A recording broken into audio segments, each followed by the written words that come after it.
આજે સવારમાં નાના મોટા બધા જ કામ પતાવીને હું ફટાફટ થઈ ગઈ રેડી અને મારે કરવાના હતા હેર વોશ એટલે હેર વોશ કરી લીધા અને પછી નવરી થઈને એટલે મારા હાથમાં આવી ગયો પાકેલું બનાના એટલે ફટાફટ મેં એનો નાસ્તો કરી લીધો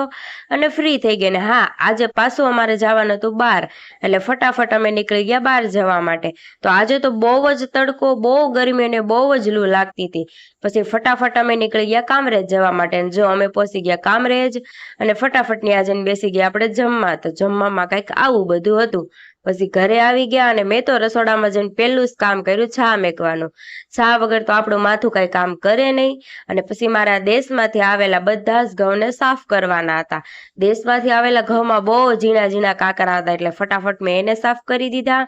અને પછી આ ભાઈ જાગ્યા એટલે ભાઈને જવાનું તો અગાસી ઉપર રમવા એટલે હું એને લઈને ગઈ ત્યાં ભાઈએ તો ડિસ્કો કરવાનું શરૂ કરી દીધું અને પછી ભાઈ બે ગયા સાયકલમાં તો મળે નેક્સ્ટ વિડીયોમાં લાઈક શેર અને સબસ્ક્રાઈબ હર હર મહાદેવ।